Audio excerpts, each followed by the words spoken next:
mal unter dem Blick, dass man in diesem Land nicht nur Lämmer mit Lamborghinis durch die Gegend fährt, sondern man kann vor allem auch mit Immobilien, und darum geht es heute, sogar noch Renditen erzielen. Perspektive Ausland. Der Podcast für Unternehmer und Freiberufler, die es ins Ausland zieht. Egal ob Steuerplanung, Auslandsfirmengründung oder Lifestyle-Fragen. Hier geht's jede Woche zur Sache. Und hier sind deine Gastgeber, Daniel Taborek und Sebastian Sauerborn. Also wir sprechen ja heute über ein Land, über das wir schon ein paar Mal gesprochen haben. Es ist ein Land, kann man sagen, da gibt es mehr Gucci-Läden als Postämter. Und also habe ich mir sagen lassen. Und das Wort Lamborghini hat da noch eine ganz andere Bedeutung als in vielen anderen Ländern, weil ich habe mal ein Bild gesehen aus diesem Land, über das wir jetzt gleich sprechen. Da hat man ein Lamm mit dem Lamborghini durch die Gegend gefahren. Also Lämmer fährt man mit Lamborghinis durch die Gegend, sagt man über das Land. Also ein ganz spezielles Land und wir freuen uns, dass die Daniela von Rotz heute wieder bei uns zu Gast ist. Und Daniela wird uns ja heute etwas mehr über die wundersame, verrückte Welt von Dubai sozusagen erzählen. Also es soll ein sehr interessantes Land sein, in dem man auch noch Investments in Immobilien machen kann. In vielen Ländern ist das ja vorbei. Dort versucht man eher seine Immobilien loszuwerden. Aber offensichtlich ist es so, dass in dem Land Dubai, über das wir ja heute sprechen, sogar Leute sich sogar anstellen, sozusagen in der Schlange, um dort gute Immobilienprojekte oder darin noch zu investieren. Und was da dran ist, ob das nur ein Hype ist oder ob das wirklich eine Empfehlung ist, da wollen wir uns heute mal ein bisschen annähern. Und ja, Daniela, schön, dass du heute wieder Zeit hast für uns. Stell dich doch ganz kurz unseren Zuschauern und Zuhörern mal selbst kurz vor. Ja, hallo zusammen. Freut mich wieder hier zu sein. Ja, wie schon gesagt, ich heiße Daniela. Ich komme aus der Schweiz ursprünglich und bin vor 3 Jahren nach Dubai gezogen. Für mich war es schon immer klar eigentlich, dass ich nicht alt werde in der Schweiz oder dass ich irgendwann mal auswandere. Und zuerst habe ich mal ein bisschen nach Amerika, über Amerika nachgedacht, aber als ich etwa vor 7 Jahren das erste Mal in Dubai war, war es für mich komplett klar, dass ich nach Dubai komme. Aber ich wollte nicht nur einfach so nach Dubai kommen, ohne einen Plan zu haben. Also habe ich in der Schweiz eigentlich auch in der Immobilienbranche gearbeitet und dann hat sich diese Chance dann hier in Dubai ergeben und bin dann vor 3 Jahren hier nach Dubai gezogen und ich muss sagen, ich bereue keinen Tag davon. Was hat dich denn selber so begeistert an Dubai? Weil du sagst, du warst da vor vielen Jahren das erste Mal dort und da war für dich sofort klar, das Land wird's. Was hat dich so beeindruckt damals am Land? Die multikulturelle Community hier. Du gehst raus, du kannst so viele neue Leute kennenlernen, networken und jeder kommt, ich weiß nicht, aus Großbritannien, aus der Schweiz, aus Spanien, aus Südamerika, aus Amerika, von wo auch immer. Und die Leute sind hier sehr offen und was mir halt sehr gefällt, ich bin halt ein Mensch, ich gehe gerne raus, auch unter der Woche, wenn es mal am Montag ist oder am Samstag, Sonntag. Hier, wenn ich zum Beispiel mit meiner Freundin rausgehen möchte am Montag, auch nur für ein Café oder so, alles hat offen hier. In der Schweiz würde ich jetzt um 9 Uhr abends denken, ich möchte jetzt etwas machen. Alles hat geschlossen da. Ja, ist nicht jedem das Seine, aber das ist wirklich exakt, was ich mag. Und natürlich halt auch das Wetter. In der Schweiz ist es halt nicht immer sehr schön, im Sommer wunderschön, aber ansonsten, ich bin halt ein Mensch, ich gehe gerne auch an den Strand. Jetzt im Sommer geht es leider auch nicht mehr. Aber ja, das schöne Wetter. Wir haben wirklich vielleicht 5 Regentage im Jahr und immer gute Laune eigentlich, ja. Jetzt sind ja doch viele, ich meine, klar, die wissen, Dubai ist ein tolles Land, günstige Steuern und so und natürlich sehr beeindruckend als Stadt, aber gerade Deutsche haben ja auch so eine gewisse Skepsis manchmal, ja, muslimisches Land und dann ziehst du da alleine als Frau hin und dann ist es keine Demokratie, ja, und dann hört man immer wieder, ja, da ist das Sklaverei ist dann noch erlaubt und da gibt es dann die Emiratis, die sind da so die Herrenklasse, die können also über alle bestimmen und dann kommt er unschuldig ins Gefängnis und so. Wie ist denn das wirklich? Wie hast du das erlebt? Muss man sich davor Sorgen machen, wenn man in Dubai lebt oder dort investieren möchte? Oder wie weltoffen ist diese Stadt wirklich? Ich denke, sie ist sehr weltoffen. Mein Vater hat die gleiche Meinung, wie jetzt du gerade beschrieben hast.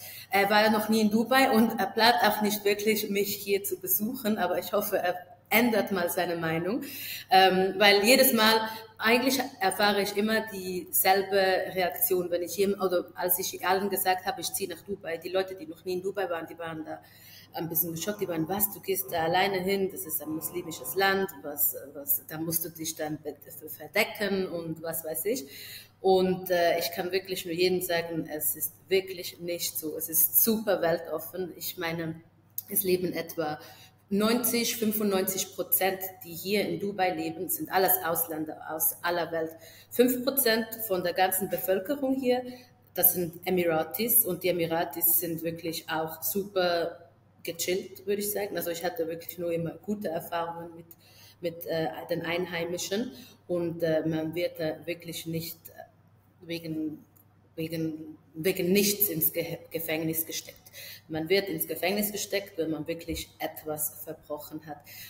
Ich denke aber, es hat sich wirklich sehr verändert in den letzten paar Jahren. Ich denke, vor 10 Jahren war es schon ein bisschen strikter, auch, sagen wir mal, mit Händchen halten als Paar oder Küssen in der Öffentlichkeit war ein bisschen, war nicht gern gesehen.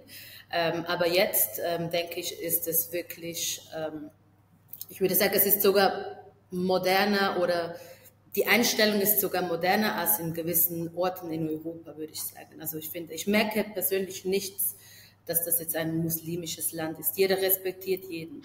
Und jetzt ist ja so, also wir haben ja mit einigen schon gesprochen, die da nach Dubai sind, um ein Geschäft zu gründen, um ein Start-up dort im Prinzip auf den Weg zu bringen. Also die Menschen, mit denen du da zu tun hast, kannst du es bestätigen, also dass da wirklich sehr, sehr viele Menschen aus Deutschland, Österreich, Schweiz, auch anderen Ländern kommen und dort wirklich ein Business neu starten, von dort aus geschäftlich tätig werden. Also was sind das so für Leute, mit denen die man da so antrifft, die nach Dubai umziehen, die jetzt dort vielleicht auch eine Property erwerben, investieren und so weiter und so fort? Also sagen wir mal mit den Kunden, die ich jetzt hauptsächlich hatte, sagen wir aus der Schweiz oder Deutschland, Österreich, die planen nicht wirklich, dass sie nach Dubai ziehen. Die investieren hier eigentlich mehr, dass sie die Immobilie danach flippen können. Das heißt, sie kaufen etwas ein und vielleicht in einem Jahr verkaufen sie es wieder für irgendwie 10-20% Gewinn. Und natürlich kaufen auch einige davon ein, die eine Investition eigentlich haben oder haben möchten, aber auch im Hintergedanken damit rechnen, dass sie vielleicht irgendeinmal auswandern nach Dubai, einen Plan B zu haben, im Sinne, vielleicht leben sie dann mal in diesem Apartment oder sie vermieten es, einfach, dass sie etwas auf der Seite eigentlich haben.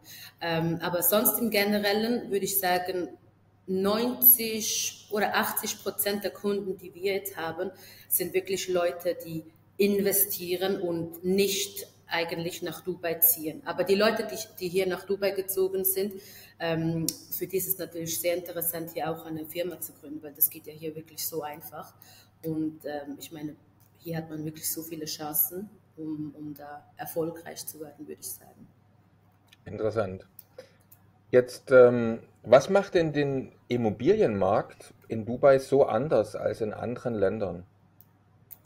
Das sind die hohen Renditen, die es wirklich sehr spannend machen. Ich meine, hier in Dubai kann man Renditen von bestimmt 7-9% erhalten.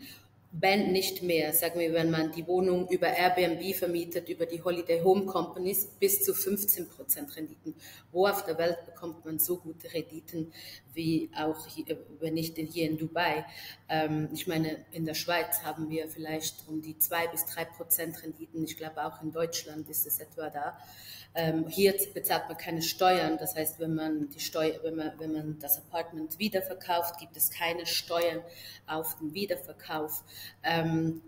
Dazu kommt auch noch, wenn man zum Beispiel eine Off-Plan-Immobilie kauft, das heißt eine Immobilie, die noch im Bau ist, bezahlt man das nicht, sagen wir, etwas kostet jetzt 2 Millionen, du bezahlst die 2 Millionen nicht alles on the spot. Du bezahlst es mit einem Zahlungsplan, der Bauentwickler die anbietet. Das heißt, du machst vielleicht zuerst mal eine Anzahlung von 20%, dann in 6 Monaten bezahlst du 10%, dann vielleicht nochmal 6 Monaten 20%, kommt ganz auf den Bauentwickler drauf an. Das heißt, du hast eigentlich eine Ratenzahlung, aber ohne zusätzliche Zinsen, die dazukommen, was es halt auch sehr attraktiv macht. Wie kann man sich das vorstellen? Also was sind das jetzt für Immobilien? Sind das jetzt Gewerbeimmobilien? Sind das Apartments? Sind das Häuser außerhalb von Dubai, eher im Randgebiet oder sagen wir mal, im Stadtzentrum? Also was ist das, wo jetzt, sagen wir mal, die größten Renditen möglich sind oder wo die meisten investieren wollen? Und ab welchem, natürlich auch immer die Frage, ab welchem Investment geht denn eigentlich so eine Investition los?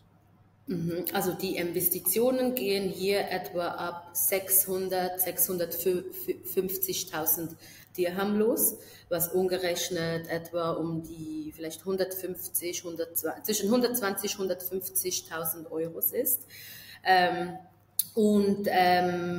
Die interessantesten Immobilien eigentlich sind die, welche in den Prime Areas hier in Dubai sind. Das heißt, alles, was eigentlich, sagen wir, Dubai Downtown ist, Business Bay, Marina, natürlich die Palm Jumeirah, da starten die Preise natürlich schon ein bisschen höher, sagen wir mal etwa ab 500.000 Euro. Und wenn man jetzt nur, sagen wir, 15 Minuten von den Prime Areas ein bisschen nach hinten geht, kann man da wirklich schon ab 150.000, 120.000 Euros eigentlich da eine Immobilie erwerben. Das startet dann ab einem Studio Apartments hier. Das sind wirklich, wo du den Lebensraum, die Küche und dein Wohnzimmer und dein Bett eigentlich in einem Raum hast und natürlich noch ein Badezimmer. Und hier die One-Bedrooms starten eigentlich ab den Prime Areas. Die Prime Areas, die bieten eigentlich nicht viel an, dass man da mit Studios mit dem Investment anfangen kann, also für die Off-Plan-Immobilien, und die starten da halt meistens ab One-Bedrooms, und hier ein One-Bedroom bedeutet ein separates Schlafzimmer, separate Küche und meistens noch zwei Schlafzimmer. Ganz kurz eine Frage zu den Nebenkosten. Also wenn jetzt zum Beispiel jemand, sagen wir mal, für 200.000 Euro in die Immobilie investieren möchte, wie hoch sind jetzt in Dubai die Nebenkosten? Also was kommt dann noch on top, bis man Besitzer der Immobilie ist? Und wie lange dauert das? Und gibt es irgendwelche Risiken, was die Rechtssicherheit betrifft? Also kann man mir das wieder wegnehmen oder also das ist ja mitunter so eine Frage, kann ich als Ausländer wirklich dauerhaft dort Besitzer der Immobilien sein? Wie ist das rechtlich auch abgesichert? Das ist vielleicht noch mal eine Frage. Also du bist rechtlich abgesichert. Sobald du die Immobilie gekauft hast, bekommst du eine Eigentumsurkunde und das Property gehört danach dir. Es kann dir nicht weggenommen werden.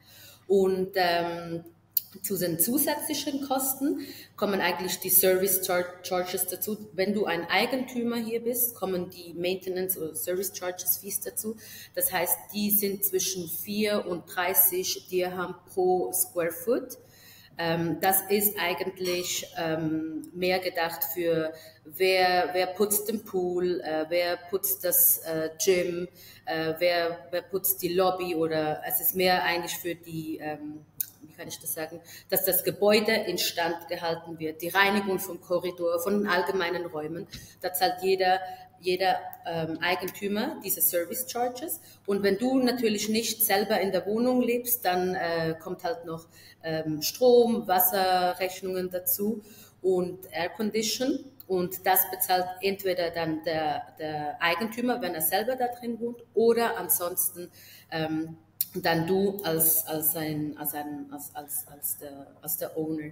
Und das, sagen wir mal, für ein One-Bedroom zahlst du Nebenkosten pro Monat vielleicht etwa um die 100 Euros, was eigentlich nicht sehr viel ist. Entschuldige, die Nebenkosten, ich meinte auch vor allem die Nebenkosten für den Erwerb. Also wenn ich jetzt, sagen wir mal, für den Erwerb.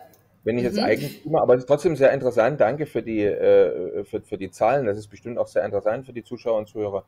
Aber generell, wenn ich jetzt zum Beispiel für 200.000 Euro oder für mehr als 1 Million, mach mal irgendein Beispiel, wenn ich da jetzt eine Property erwerbe, was gibt es da noch? Stempelsteuern, irgendwelche Taxgebühren oder irgendwas, Grunderwerbsteuer oder was kommt da noch von Seiten des Staates auf mich zu?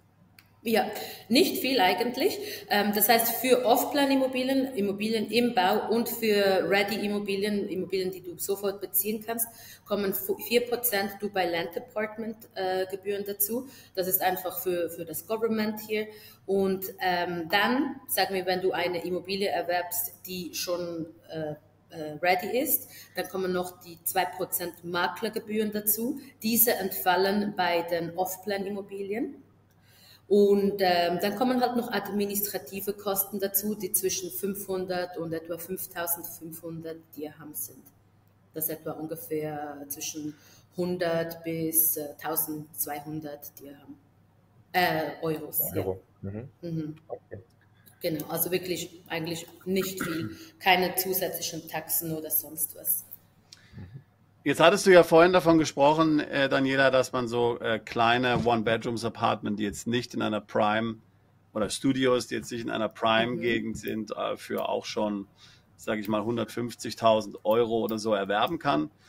Wie hoch wäre jetzt so die Miete bei einer solchen Wohnung? Also was könnte ich jetzt sagen, okay, wenn ich jetzt hier diesen Betrag habe, ich kann also diese Wohnung ohne Finanzierung erwerben. Was könnte ich da mit Mieteinnahmen so ungefähr rechnen? Mieteinnahmen für ein Studio, sagen wir mal Jumeirah Village Circle, was etwa 15 Minuten von der Marina entfernt ist, kannst du da etwa 55.000 Dirham damit rechnen, was ungefähr etwa um die 12.000, 13.000 Euros ist, was auch schon eine gute Rendite eigentlich eingibt. Ja, pro Jahr. Hier bezahlt man meistens die Mieten pro Jahr. Natürlich entscheidet das der Owner. Das heißt, hier bezahlt man immer noch mit Checks. Das ist hier auch sehr altmodisch eigentlich. Normalerweise, früher war das wirklich nicht verhandelbar. Jeder hat wirklich gesagt, ich akzeptiere nur einen Check. Und wenn du das halt nicht, wenn du das nicht ausgeben kannst, dann musst du halt auf Short-Term gehen, was natürlich dann auch viel teurer ist. Ich habe jetzt auch eine Freundin, sie ist letztes Jahr nach JVC gezogen und sie hat mir dann erzählt, dass der Landlord, der das Apartment gekauft hat, das ist ein niegelnagelneues Apartment, hat das Apartment dazumals, das war, ich denke, vor Covid oder während Covid, für irgendwie 380.000 Dirham gekauft, ein Studio-Apartment. Sie bezahlt jetzt etwa um die 55.000 Dirham pro Jahr. Das heißt, der Landlord hat so ein gutes Investment gemacht, der macht jetzt irgendwie 12-13% Rendite, nur mit den Einnahmen von diesem einen Studio-Apartment. Das heißt, die Preise sind wirklich sehr nach oben gegangen in den letzten Jahren. Genau, jetzt ist natürlich so, also würde ich jetzt in Deutschland leben und würde diese Immobilie erwerben, dann müsste ich natürlich diese Mieteinnahmen in Deutschland leider versteuern, weil es ja kein Doppelbesteuerungsabkommen gibt zwischen den Vereinigten Arabischen Emiraten und Deutschland. Das heißt im Grunde genommen wirklich Sinn, also finanziell Sinn im Sinne, wenn ich jetzt hier wirklich, sage ich mal, von der Miete jetzt hier eine attraktive Rendite haben möchte, macht das vor allen Dingen, wenn ich in einem Land wohne, wo ausländische Einkünfte nicht besteuert werden. Ja, also mal angenommen, ich wohne zum Beispiel in Malta oder in Zypern oder natürlich selbst in Dubai oder in Costa Rica, Panama, Spanien mit Beckham Law und so weiter, wo also ausländische Einkünfte nicht der Steuer unterliegen. Und dann könnte ich mal den ganzen Mietzins hier einstecken ohne Steuern, denn in Dubai werden ja keine Steuern fällig drauf. Was halt auch viele Deutsche hier machen ist, man kann ja ab 2 Millionen Dirham ein Golden Visa haben. Das heißt, du hast ein 10-jähriges Golden Visa und mit dem kannst du eigentlich auch ein Bankaccount eröffnen. Das heißt, viele Leute, die behalten dann die Renditen oder wenn sie etwas wiederverkaufen, im Bankaccount hier in den Vereinigten Arabischen Emiraten. Ja, das ist trotzdem in Deutschland steuerpflichtig. Das heißt, Also auch wenn du das in Dubai lässt, ist das egal. Ja, du musst trotzdem dann in Deutschland darauf Steuern bezahlen. Und ist das nicht nur in Deutschland. Ich meine, das würde jetzt für viele gelten, auch übrigens in der Schweiz. Also wenn jetzt jemand in der Schweiz wohnt und selbst wenn er das Geld in Dubai lässt, müsste er das in der Schweiz dann die Einnahmen versteuern. Aber das ist im Grunde auch, ich meine, das weiß ja jemand, der letztlich in dieser Situation ist, ja. Aber viele leben ja auch, gerade unsere Mandanten leben ja sowieso schon letztlich im steuergünstigen Ausland und müssen sowieso keine Steuern auf Auslandseinkünfte zahlen. Da macht es dann eben doppelt Sinn, mehr oder weniger so eine Investition. Und was ja noch gar nicht mit berücksichtigt ist, also gut, du hast die Mieteinnahmen dann steuerfrei und wie du vorhin ja schon gesagt hast, wenn man die Immobilie flippt, 1-2 Jahre später, macht man ja dann auch nochmal Gewinn. Wie ist denn das? Also ich kann mir natürlich schon vorstellen, dass sich diese brandneuen Immobilien, Wohnungen, Apartments, die sind ja sehr beeindruckend, die sehen ja auch super aus und es ist ja also ganz toll, dass die sich leicht verkaufen lassen. Wenn so eine Immobilie mal ein paar Jahre alt ist in Dubai, erzielt man da immer noch einen guten Verkaufswert oder muss man dann Ewigkeiten warten, bis man sie verkauft? Nein, also eigentlich sprechen wir, wenn man zum Beispiel jetzt für eine Off-Plan-Immobilie investiert, dann hat man eigentlich den höchsten Wiederverkaufswert bei der Übergabe der Immobilie. Das heißt eigentlich, desto länger du wartest, um sie wieder zu verkaufen, desto höher eigentlich der Kapitalgewinn. Also auch jetzt so eine zum Beispiel, wenn ich jetzt so eine Immobilie kaufe, also ich finde diese Idee mit diesen Studios, die finde ich eigentlich recht attraktiv, weil ich kann mir vorstellen, es wird ja immer bei so einer Economy wie Dubai, wo es ja viele Leute braucht, die dann da mitarbeiten, als Sekretärin, als Krankenschwestern, was weiß ich was. Das sind ja alles Ausländer. Genau. Da wird es ja viel Wohnungen brauchen, die relativ günstig sind. Es kann ja keiner, der eine Krankenschwester ist oder so oder eine Kindergärtnerin, ist jetzt hier 5.000 Euro Miete zahlen. Ja, das heißt, es braucht ja gerade solche erschwinglichen Wohnraum. Ich meine, das braucht es in jeder Metropole. Das ist ja auch in vielen großen Städten in Europa ein Riesenproblem, dass es das nicht gibt. Ja.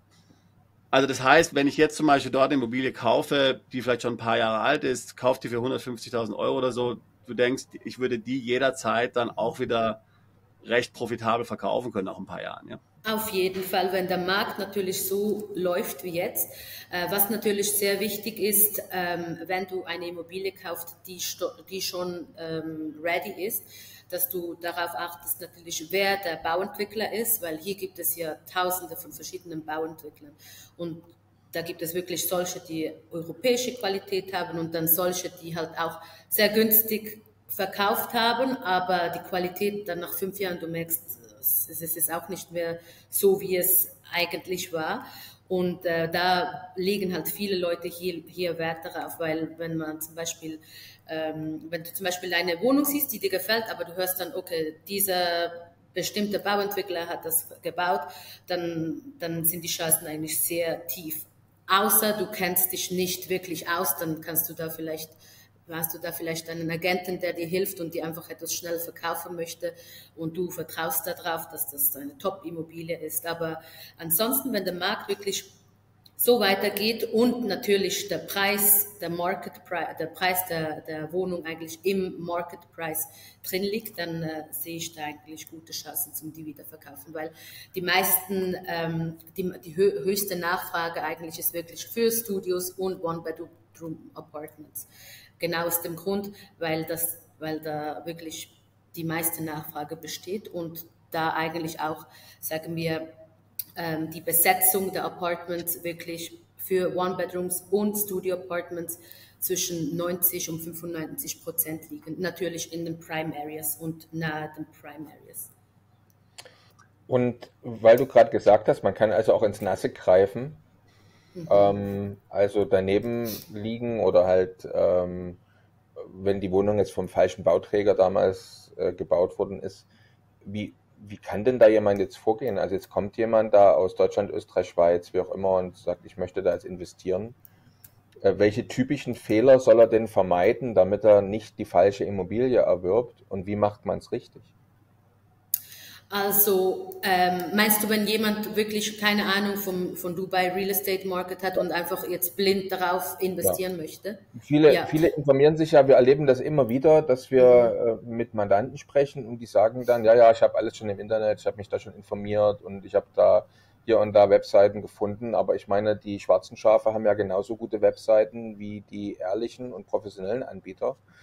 Und jetzt, wie kann sich jetzt jemand davor schützen, dort an den falschen oder an den falschen Anbieter oder an das falsche Objekt zu kommen? Also ich würde sicher mal die Developers oder die Bauentwickler besuchen gehen und die Show Apartments ansehen. Was auch sehr wichtig ist, natürlich zu wissen, ob der Bauentwickler schon einige Projekte davor geliefert hat oder nicht. Wenn es jetzt ein Bauentwickler ist, der das erste Projekt liefert, würde ich da noch warten, weil so kannst du das gar nicht abchecken. Das heißt, wenn du jetzt etwas hast, okay, ich mag das Projekt, aber ich möchte sehen, wie die Qualität ist, dann kann man da wirklich die Apartments anschauen gehen oder das Projekt anschauen gehen, was da schon fertig gebaut wurde. Und was natürlich auch sehr wichtig ist, es gibt viele Leute, die natürlich dann denken, okay, weißt du was, ich mache das alles für mich selber. Ich gehe nicht durch einen Real Estate Broker, weil ich die 2% Gebühren sparen möchte. Aber das sind dann genau diese, die dann zurückkommen und sagen, bitte verkauft mir diese Wohnung. Ich möchte da so schnell wie möglich raus aus diesem Projekt. Und wir guiden die Kunden natürlich. Wir zeigen ihnen natürlich, wir arbeiten auch nicht mit allen Bauentwicklern zusammen. Wir arbeiten wirklich auch nur mit denen, die eine gute Reputation haben oder natürlich auch auf dem europäischen Standard liegen. Ja, und da guiden wir die und das Beste ist eigentlich wirklich auch andere Projekte zu besuchen, also verschiedene, und dann kann man da wirklich die Unterschiede eigentlich gut merken hier in Dubai. Gibt's denn jetzt vielleicht ein paar Bauträger, wo du sagst, also das sind eigentlich die Top, wenn du hörst, der macht das Projekt, dann kannst du dir relativ sicher sein? Kannst du da mal 1, 2, 3 Namen nennen? Ja, sicher. Also Emaar ist sicher mal einer der Top-Entwickler, Ellington und Schober. Das würde ich sagen, sind die 3 Top-Entwickler. Die Preise sind natürlich ein bisschen höher als, sagen wir mal, andere Developers, aber es lohnt sich dann. Die haben natürlich auch, sagen wir, die größeren Chancen, dass die wieder verkauft werden. Ich meine, ich hatte auch gerade einen Kunden einen Monat davor und er wollte ein Projekt in Dubai Hills von Emaar und die Nachfrage von diesen Projekten ist wirklich verrückt. Das Projekt war ausverkauft in 2 Tagen. Er hat dann eine Unit bekommen. Du kannst dann, das ist das einzige Negative, würde ich sagen, für den Kunden, weil er hatte da wirklich nicht mal mehr eine Chance er hatte Präferenzen. Er wollte etwas vom 10.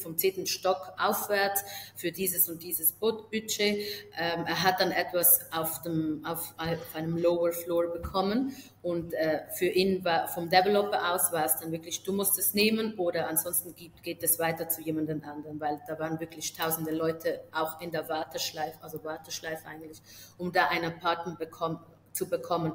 Aber das heißt, das Apartment wird dann auch wieder gut im Wiederverkauf sein. Also es ist halt einfach wichtig, dass man im Grunde genommen weiß, auf was man sich einlässt. Ja? Und das muss halt im Grunde wirklich jeder wissen, der Immobilien im Ausland kauft. Es ist egal, in welchem Land es ist, ob das jetzt in den Vereinigten Arabischen Emiraten ist oder in einem anderen Land. Das ist einfach was ganz anderes und es ist wirklich Aufwand, sich damit auseinanderzusetzen und man muss da wirklich die eigene Erwartungshaltung auch anpassen. Ja. Du hast jetzt ja gerade eben schon von dem einen Kunden erzählt, also ich meine, ich hatte jetzt vor kurzem mit einem Mandanten gesprochen, da ging es jetzt nicht um Dubai, aber zum Beispiel um Panama. Da hat das Ganze, bis dann wirklich er die Immobilie in seinem Besitz hatte, bis zum Grundbuch dann eingetragen war und so weiter und so fort, das ging 1 Jahr. Ja.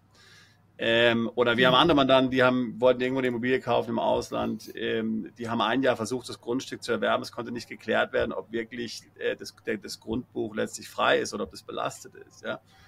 das sind jetzt Probleme, die es vermutlich nicht in Dubai gibt, ja, aber das sind nur einfach Beispiele und Illustrationen, dass es wirklich, man kann nicht davon ausgehen, dass es so funktioniert wie in Deutschland, Österreich oder Schweiz, ja, oder auch in anderen westlichen Ländern, sage ich mal, wo das Verfahren ja relativ, sage ich mal, smooth und streamlined ist, was bestimmte Standards gibt. Und in Dubai würde ich sagen, also was ich gehört habe von Mandanten, ein Problem ist halt immer so das Thema Gewährleistung. Ja. In Deutschland gibt es 5 Jahre Gewährleistung. Bei Immobilien, das gibt es in Dubai nicht. Da ist, glaube ich, 1 Jahr und dann nach einem Jahr ist man im Grunde auf sich selbst gestellt. Ja.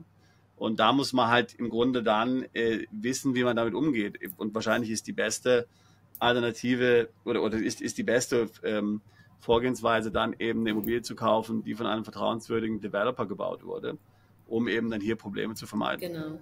Genau. Genau, absolut, das stimmt. Also man kann einfach nicht erwarten, wenn man da in Dubai was kauft, dass es genauso ist jetzt wie in der Schweiz oder in Deutschland oder Österreich. Also man muss akzeptieren, dass es anders ist. Wenn man das nicht will, dann kann man es nicht machen. Ja, auf jeden Fall. Nein, und die Unterschiede von den verschiedenen Bauentwicklern, das ist wirklich, da gibt es wirklich Unterschiede. Aber natürlich muss man halt auch damit rechnen, wenn man für das günstigste Apartment gehen möchte, so günstig wie möglich, dann erhält man natürlich auch dementsprechend nicht Top-Qualität. Ja. Und wenn einem das halt wirklich wichtig ist, speziell wir, die uns daran gewöhnt sind, eine europäische Bauqualität, dann würde ich wirklich empfehlen, da vielleicht ein bisschen mehr in die Tasche zu greifen, aber dafür am Schluss gute Qualität zu erhalten. Jetzt hast du, Daniela, und auch der Sebastian ja vor uns schon, alle beide habt ihr den Begriff Flip ins Spiel gebracht, oder? Flippen. Und ich vermute einfach, da wird es den einen oder anderen Zuschauer, Zuhörer geben, denen nicht so richtig klar ist, was mache ich denn da genau. Kannst du bitte nochmal ganz kurz erklären, was ist mit dem Flip gemeint und wie funktioniert das? Wie lange dauert das? Welchen Vorteil hat das für jemanden? Weil das ist ja schon eine besondere Sache, weil das wiederum ist jetzt eine Sache, die ist jetzt im deutschen Immobilienmarkt eher untypisch. Ne? Da flippt man eigentlich, also ich habe das noch nie gehört, dass man das da macht. In Dubai ist das aber wie so ein Sport eigentlich, dass man seine Immobilien mal wieder flippt, sozusagen. Also erzähl mal bitte, was das genau auf sich hat. Also Flipping bedeutet eigentlich, dass du heute eine Immobilie kaufst vom Bauträger oder für einen super Preis und danach du planst eigentlich, dass du die Immobilie gar nicht erst abbezahlen wirst. Du planst eigentlich, dass du die Immobilie weiterverkaufen wirst, während die Immobilie noch im Bau ist. Normalerweise kannst du mit einem guten Flip etwa ab einem Jahr rechnen. Wir sagen eigentlich immer, ab einem Jahr oder pro Jahr kannst du etwa 10% Gewinn erhalten. Das heißt, umso länger du die Immobilie eigentlich hältst, umso besser oder umso höher eigentlich der Kapitalgewinn am Schluss, weil desto näher der Bau oder desto näher der Bauabschluss ist, desto höher wirst du eigentlich da einen Kapitalgewinn bekommen. Natürlich, wenn der Markt weiter so bleibt, dass er natürlich immer stetig steigt. Und wie ist das dann in der Praxis? Also jetzt nehmen wir mal an, einer unserer Zuschauer würde sagen, okay, das ist jetzt alles für mich interessant. Ich rufe jetzt mal die Daniela an, sage Daniela, ich hätte da mal 200.000 Euro und würde mal versuchen, wie ist das in Dubai? Und jetzt würdest du jetzt, sagen wir mal, würdest den unterstützen, im passende kleinen Studio zu finden, 200.000 Euro. Das wird jetzt gebaut, das ist also eine Aufplanimmobilie. Und ist es dann so, dass du zum Beispiel oder dass ihr jetzt nach einem Jahr automatisch auf den Kunden zukommt und sagt, hier lieber Kunde, du hast doch da diese Immobilie gekauft, wir haben eine riesen Nachfrage momentan von jemandem, du könntest, wenn du jetzt flippst, diese Rendite machen oder komme ich da auf dich zu und wie geht es dann weiter? Also nehme ich dann das Geld gleich und kaufe eine neue Aufplanimmobilie? Also wie läuft das in der Praxis bei euch ab? Genau, also wir bleiben immer mit dem Kunden in Kontakt, auch wenn der Vertrag abgeschlossen ist oder so. Ich melde mich immer wieder alle paar Monate oder wenn ich zum Beispiel etwas Spannendes sehe, zum Beispiel Emaar Beachfront, da habe ich auch einen Kunden, der hatte auch erst kürzlich was gekauft Und dann habe ich gesehen, okay, in den News, okay, sie bauen da eine neue Brücke und die meisten Kunden leben ja gar nicht in Dubai, das heißt, sie wissen gar nicht, was hier eigentlich abgeht oder wie die Market Trends sind. Dann schicke ich denen einfach ab und zu ein paar News und halte sie auf dem Laufenden, oder wenn ich sehe, okay, jetzt könnte eigentlich das Apartment für einen guten Preis verkaufen, dann schicke ich hier auch, hier gibt es ja so eine Seite, die heißt DXB Interact, und da kann man eigentlich wirklich sehen, für welche Preise die letzten Immobilien eigentlich verkauft wurden. Und dann können wir sie fragen, ob sie vielleicht Interesse haben, die wieder zu verkaufen, oder vielleicht haben wir Kunden, die speziell Interesse an diesen Immobilien haben. Da können wir sagen, hey, wir haben gerade einen Kunden, der sucht gerade exakt sowas, und dann machen wir das eigentlich so, immer im stetigen Kontakt. Und ansonsten natürlich, die Kunden kommen dann auch wieder zurück zu uns. Gibt es denn eigentlich auch Finanzierungsmöglichkeiten? Also nehmen wir mal an, es gäbe jetzt eine interessante Immobilie, die würde von mir aus 500.000 oder 1 Million kosten und jemand hätte jetzt so und so viel Eigenkapital. Spielt das auch eine Rolle da überhaupt, oder gibt es da keine Angebote? Ja, also eine Hypothek kann eigentlich jeder bekommen hier in Dubai. Wenn du halt einfach ein Ausländer bist und nicht ein Dubai-Resident, dann musst du einfach 40% als Down Payment, also Anzahlung machen.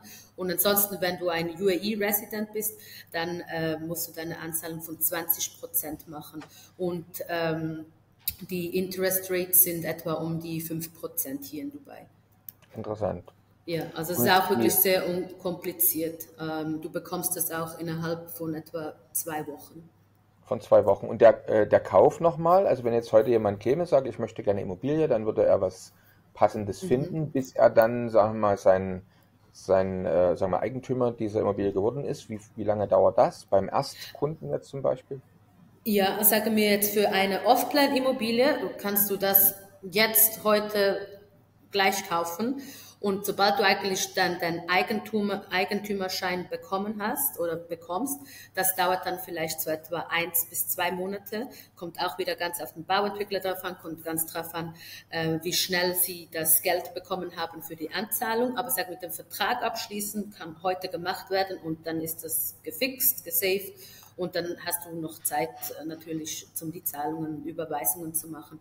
Wenn du jetzt für eine Immobilie, wenn du jetzt in eine Immobilie investiert, die im Bestand, die schon ready ist, dann kann das zwischen 2 Tagen und 2 Wochen sein. Es kommt mega drauf an. Wie schnell ist auch der Verkäufer, wie schnell kann das Geld hier sein, falls der Eigentümer oder der Käufer nicht hier in Dubai ist, müssen wir eine Power of Attorney ausstellen. Das dauert dann auch nochmal 1 bis 2 Tage.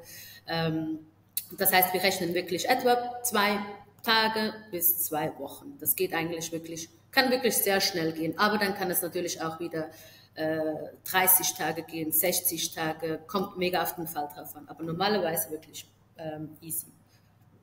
Jetzt gibt es ja hier hinsichtlich der Compliance in Dubai alle möglichen, ich sage jetzt mal, Gerüchte, Legenden und so weiter und so fort.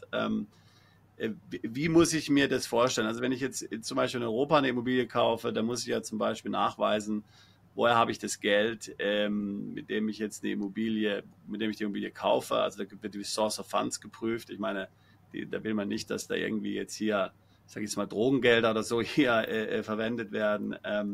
Natürlich kann ich kein Bar bezahlen, natürlich kann ich nicht mit Kryptowährung bezahlen. Wie ist das in Dubai? Wird da geprüft, woher das Geld kommt, mit dem ich die Immobilien kaufe? Kann ich zum Beispiel auch in Cash bezahlen?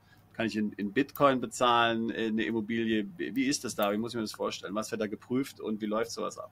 Also geprüft, wir machen immer eine Due Diligence Check mit den Kunden, aber das ist wirklich eine ganz basic Due Diligence. Das heißt, wir brauchen da eigentlich nur die Passkopie des Kunden, aber wir brauchen da keine dreimonatige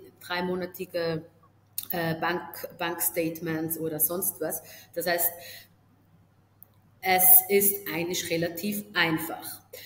Solange wir das Geld eigentlich nicht anfassen vom Kunden, da reicht dieses Due Diligence Check-Thing. Aber ansonsten kann man mit den Bauentwicklern über Krypto bezahlen. Cash kann auch sein und da wird es eigentlich auch nicht überprüft, von wo das Geld herkommt. Das heißt, es ist eigentlich wirklich sehr einfach, um da wirklich in jeder Art zu bezahlen, würde ich sagen. Aber natürlich machen wir auch, sagen wir, ein bisschen tiefgründigere Checks, wenn wir sehen, okay, etwas ist da vielleicht nicht korrekt. Ich hatte gerade vor 3 Wochen hatte ich jemanden, der sich gemeldet hat. Ich habe gerade ein Penthouse zum Verkauf hier in der Marina und da haben wir Ads, also Werbungen über Instagram, Facebook gemacht und da hat sich ein Herr gemolden bei mir. Und er hat dann gesagt, er ist interessiert in dieser Immobilie und er würde sich gerne auch noch Immobilien in Atlantis the Royal ansehen. Das ist ja das teuerste Hotel in der Welt und die Immobilien da sind auch super teuer. Und ich habe gedacht, okay, mal schauen. Ich hatte ein sehr komisches Gefühl dabei. Und dann hat er mich etwa 3-mal versetzt. Ich hatte ihn nicht getroffen und dann hat er dann gesagt, hey, können wir uns jetzt treffen? Und dann habe ich gesagt, wir können uns gerne treffen, aber du kannst gerne zuerst zu uns ins Office kommen und dann können wir natürlich zusammen auf die Viewings gehen. Das hat dann nicht geklappt und dann habe ich da einfach schon mal gefragt, schick mir die Passkopie, damit wir in Atlantis the Royal die Viewings machen können. Und meine Kollegin hier, hat dann einen Check gemacht mit dem Pass und dann ist dann rausgekommen, das ist einer der 25 meistgesuchten Männer in Großbritannien in einer gewissen Stadt, ist hier in Dubai bekannt für Scams und alles. Und das Schlimme kommt noch. Dann habe ich, zum Glück, mir ist nichts passiert. Ich habe dann seine Nummer blockiert und alles, weil der wollte dann unbedingt kommen und das anschauen und alles. Und danach, ich habe dann natürlich auch den Besitzer der Immobilie informiert und ihm dann gesagt, hey, es kann sein, dass er nicht seriös ist. Und dann hat er gesagt, look, mir spielt es keine Rolle, solange ich es verkaufen kann, spielt mir keine Rolle, von wo das Geld herkommt. Da habe ich gesagt, okay, wir schauen mal, weil er wohnt in der Immobilie und ich wollte nicht, dass die dann in direkten Kontakt sind. Aber er hat gesagt, vom Owner her war es okay. Und danach habe ich mal ein bisschen recherchiert im Internet und habe da eine Gruppe gefunden, die schon Erfahrungen auch, also Real Estate, also Makler, die Erfahrungen mit dieser Person hatten. Und da habe ich wirklich schlimme Stories gehört. Eine Story, er hat wirklich schon den Vertrag unterschrieben für eine Wohnung und alles und er hat nie bezahlt.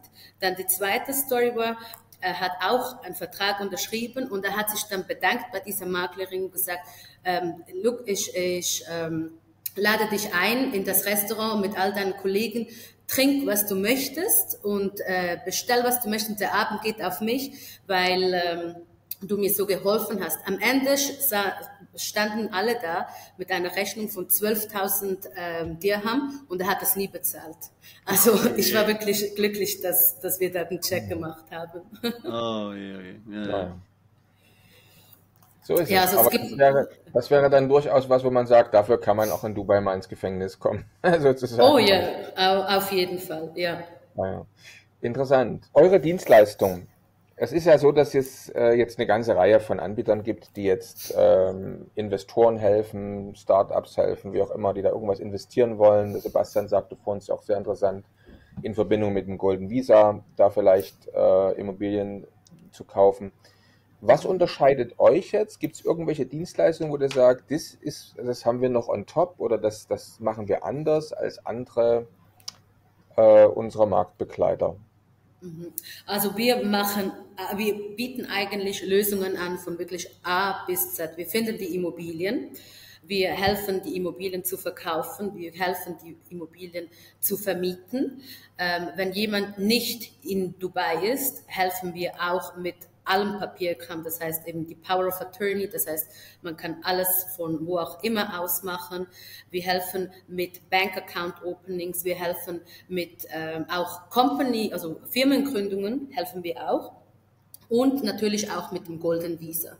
Und was wir halt auch noch machen ist, wir haben ja noch eine Zweitfirma, die heißt Passport Legacy und die ist spezialisiert in zweite Staatsbürgerschaften oder Golden Visas in Europa.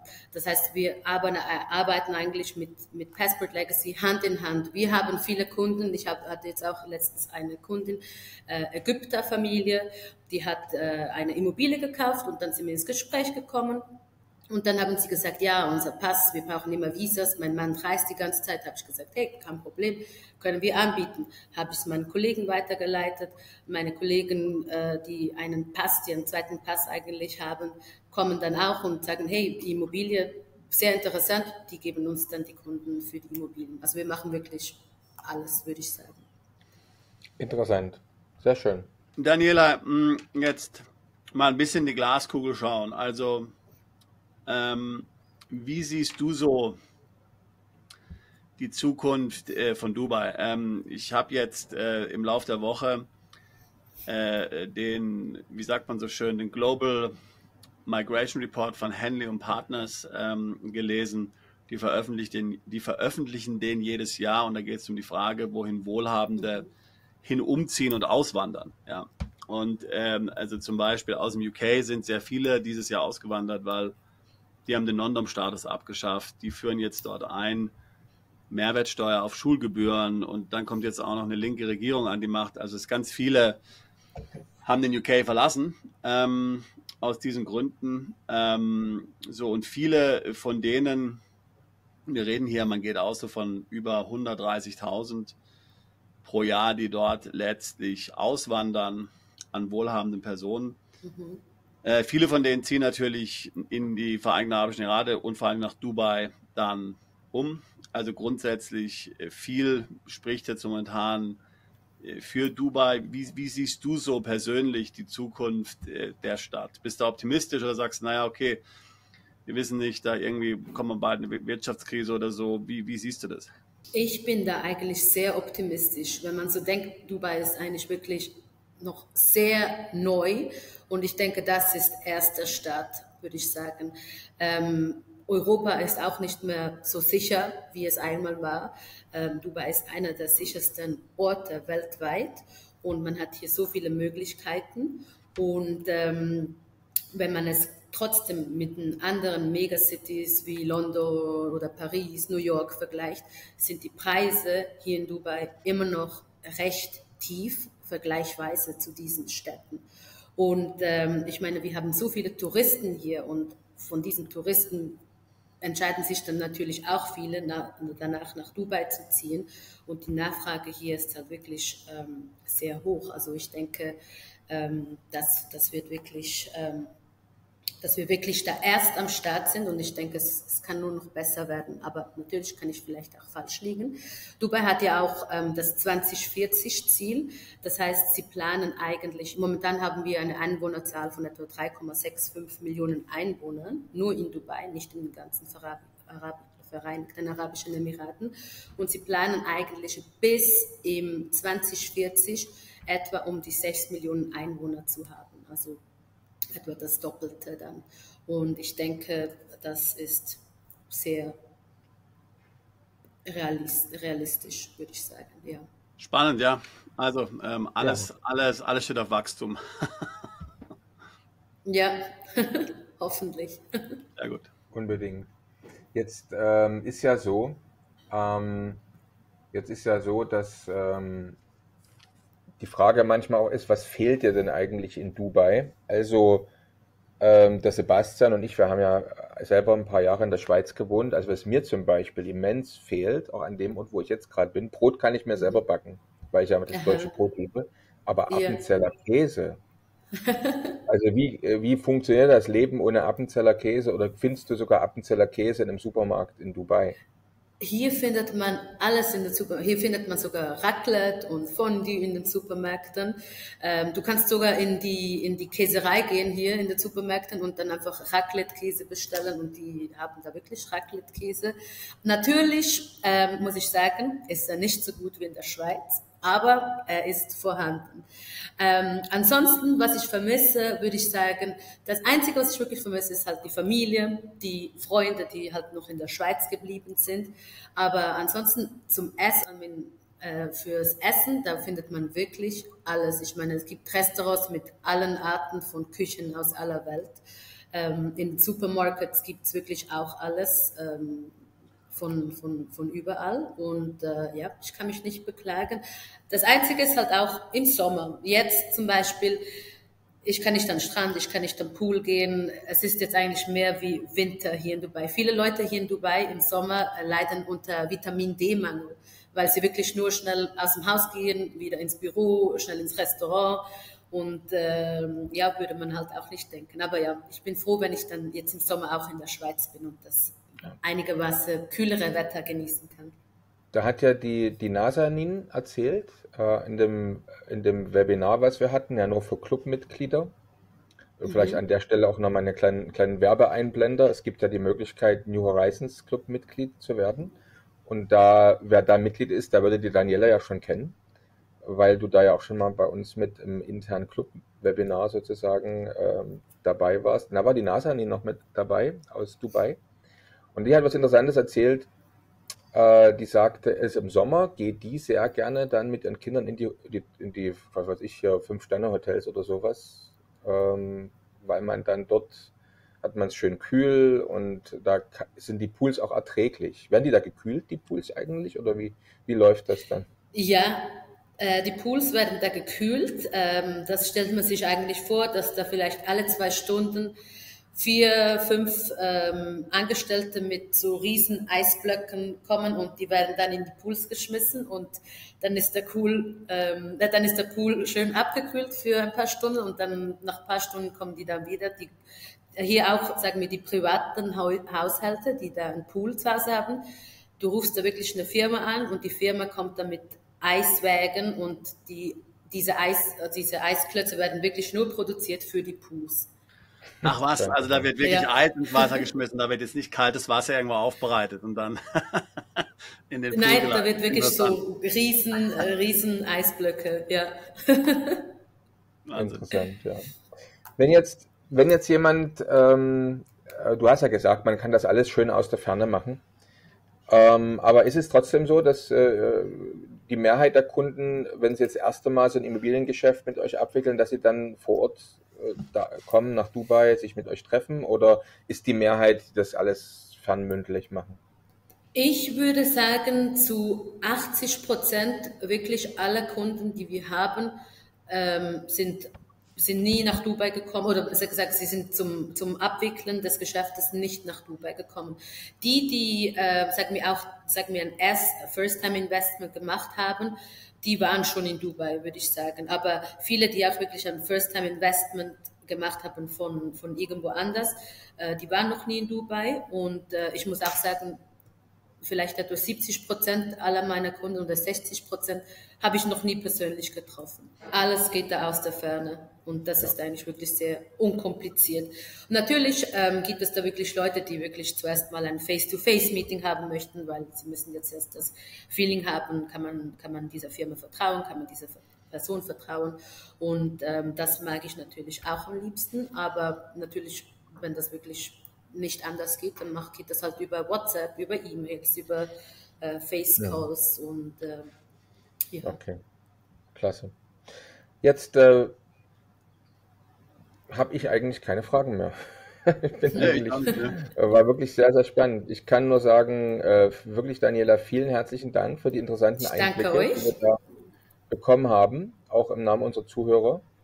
Und wir würden ja sehr gerne dann für interessierte Zuhörer und Zuschauer auch deine Adresse einblenden hier unten, beziehungsweise Telefonnummer, mit der man dann Kontakt aufnehmen kann zu dir. Und dann kann ich einfach sagen, vielen herzlichen Dank, bleib fröhlich. Danke euch und ich sehe euch dann in der Schweiz. So ist es. Bis dann. Tschüss.